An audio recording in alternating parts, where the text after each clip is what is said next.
It's raining again. And cold. Oh well. Welcome back to the Model A Mabel neighborhood. It's a good day to stay inside. Perhaps this is the time to talk about the battery restarting problem I had. As I have stated in earlier videos, I am a newbie to the Model A Ford hobby. Yep, you're watching a non-expert talk about Model A Fords. When I acquired Mabel, the previous owner gave me two pieces of information. One was, she likes to be on the charger, so I recommend keeping her on the 6-volt charger. The other was that he had recently placed a disconnect switch from the positive ground terminal under the driver's seat.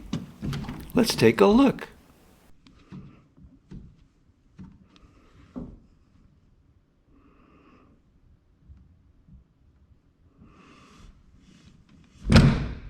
Typically, when she was cold, she would start okay.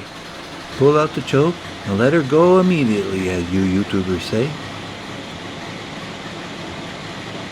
However, once warmed up, she was noticeably difficult to restart. Specifically, the starter would barely respond. But that was not the end.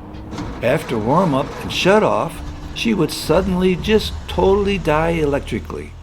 Now for the non-Model A Ford folks out there, even when the key is removed, the lights and horns should still work when activated. But here, a little monster stepped up and everything was totally dead. Place the key and turn, no amp meter wiggle, no lights, no auga horn. The battery always measured 6.1 volts. So, this didn't make sense to me, as the lights and horn should have at least worked. Also, the battery charger would never stop blinking despite good connections. Okay, how much detail do I give you? Let's get on the fast horse.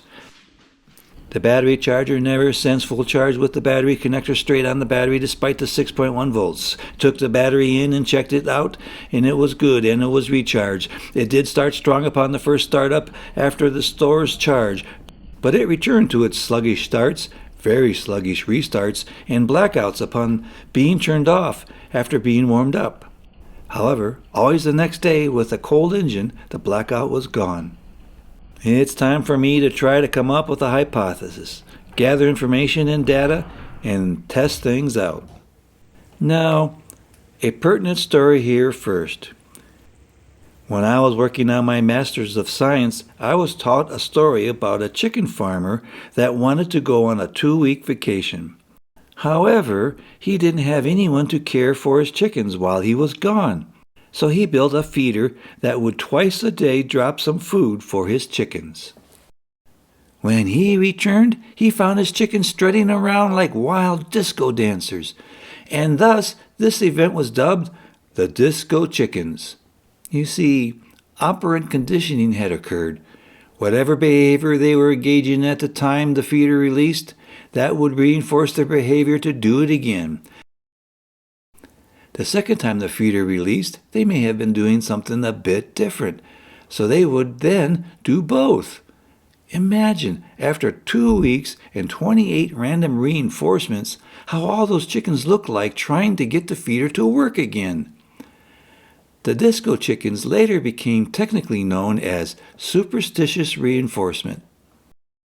So, what does this have to do with Model A Mabel? Well, I happened to wiggle the parking brake, and voila, the lights came on. But on the next blackout, I wiggled the parking brake and nothing. I happened to tap the amp meter, and voila, the lights came on. I checked behind the panel and found nothing. On the next blackout, I wiggled and tapped, and nothing. Then on the next blackout, I wiggled, tapped, and pinged the starter, and voila, the lights came on. Then on the next blackout, I wiggled, tapped, pinged, and nothing happened. Okay, the data is in.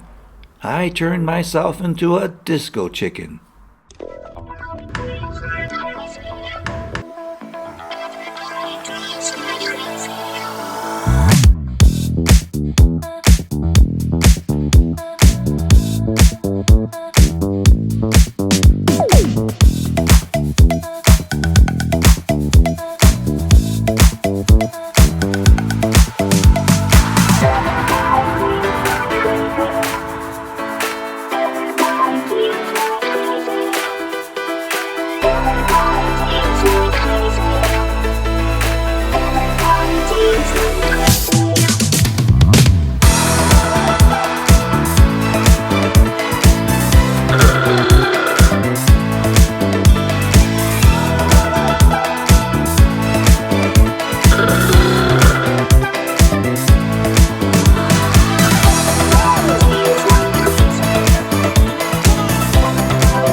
Thank you for watching Model A Mabel.